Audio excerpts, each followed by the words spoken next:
Setelah libur selama 10 hari, Timnas Indonesia U16 kembali melaksanakan pemusatan latihan di Stadion Patriot Candrabaga, Kota Bekasi.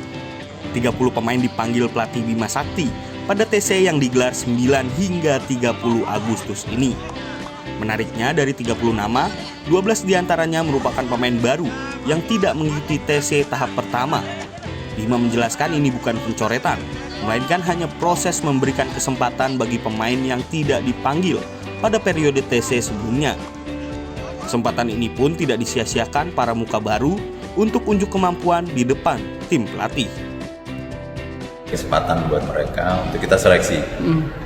Artinya mereka punya kesempatan untuk memberikan yang terbaik lah dari kemampuannya.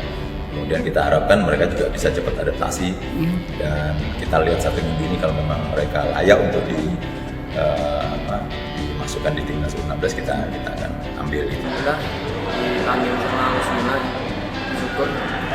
Kaget juga sih panggil. Ya latihan tadi sih intensitasnya tinggi sekali karena kan mau Piala Asia, jadi harus kerja keras.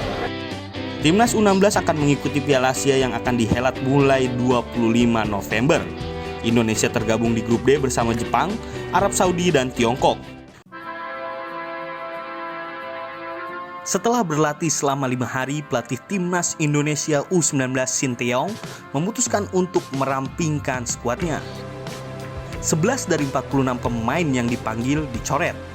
3 diantaranya merupakan langganan Timnas, diantaranya Sultan Ziko, Hamsa Lestaluhu, serta Kartika Vedayanto.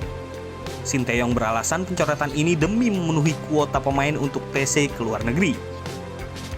Namun mantan pelatih Timnas Korsel ini berjanji pintu tetap terbuka bagi 11 pemain ini jika menunjukkan perkembangan di tanah air.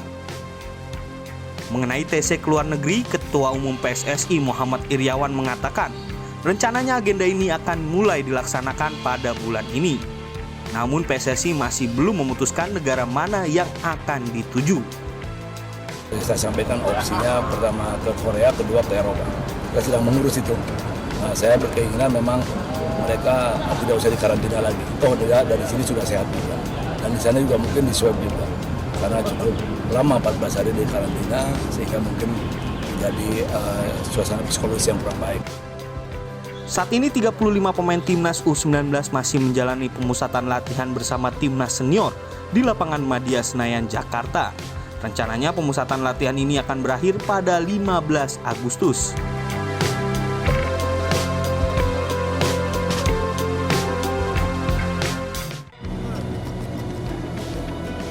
Timnas Senior dan U19 telah menjalani training camp di Stadion Madia Jakarta selama 3 pekan. Pada sesi latihan Sabtu sore, Ketua Umum PSSI Muhammad Iryawan turut hadir memberikan motivasi dan memantau performa kedua tim. Iryawan hadir didampingi Direktur Teknik Indra Syafri dan Komite Eksekutif Endri Erawan hari Sabtu. Secara keseluruhan, Iryawan menyampaikan progres pada Timnas Senior dan U19. Pria 58 tahun ini juga menegaskan bahwa TC Timnas Senior berakhir hari Sabtu.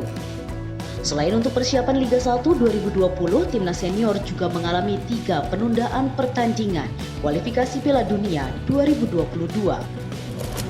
Secara keseluruhan tadi disampaikan oleh pelatih, khususnya kepala pelatih Sinteyong, performa mereka terus meningkat, baik stamina, skill maupun teknis yang ada. Kami cukup bangga peningkatan anak-anak baik Timnas Senior maupun U19. Memang kita tahu bahwa Piala Dunia itu dibatalkan tahun ini, sehingga untuk senior secara khusus hari ini kita kembalikan ke klub masing-masing. Karena bulan Oktober nanti akan ada pertandingan kompetisi yang ada. Sementara PSSI akan tetap melanjutkan TC Timnas U19. PSSI akan tetap mempersiapkan skuad Garuda Muda yang akan berangkat TC ke Korea Selatan jelang mengikuti Piala FC U19 2020 di Uzbekistan Oktober mendatang.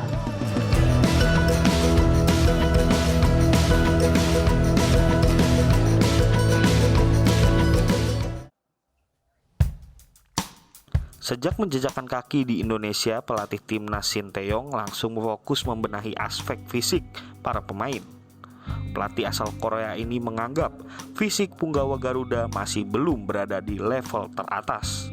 Latihan pun selalu didominasi menu latihan fisik intensitas tinggi. Mantan bomber timnas era 90-an Ferry Sandria mengapresiasi program Taeyong. Menurutnya, apa yang diterapkan sedikit mirip dengan pelatih yang mengantar Indonesia meraih emas SEA Games 1991, Anatoly Polosin, yang mengedepankan segi fisik sebelum teknik. Meski begitu, pemain yang pernah menyabet gelar top skor Liga Indonesia musim 94-95 ini mengkritisi rencana timnas proyeksi Piala Dunia U20 melaksanakan pemusatan latihan di luar negeri karena alasan kesehatan.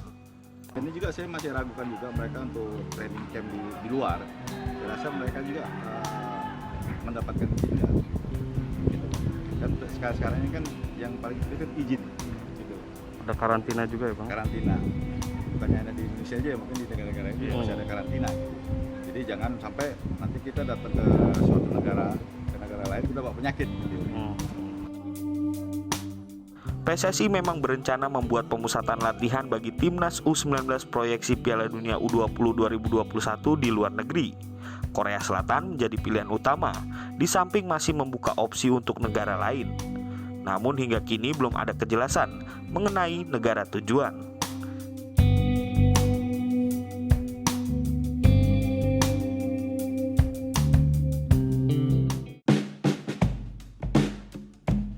Pemain timnas Indonesia U19 Elkan Bagot kemungkinan tidak ikut serta pada TC yang rencananya digelar di luar negeri.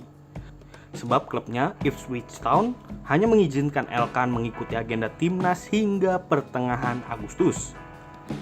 Meski begitu, Elkan sangat senang bisa berkumpul bersama pemain Indonesia lainnya. Ini merupakan pemanggilan pertama bagi Elkan yang berpostur 190 cm. Mengenai pemusatan latihan di Jakarta, Elkan mengaku tidak mengalami kendala berarti. Bahkan pengidola Virgil van Dijk ini optimistis mampu menembus skuad utama dan tampil di Piala Dunia U20 tahun depan.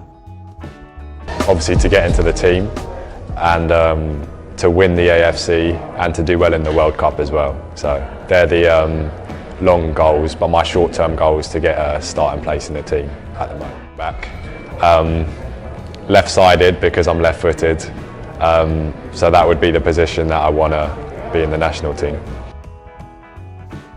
Elkan Bagot merupakan satu dari beberapa pemain yang berkarir di luar Indonesia yang diberikan kesempatan untuk pemusatan latihan di Jakarta. Selain Elkan, ada pula Witan Sulaiman yang baru saja memulai karir di klub FK Ratnik Serbia.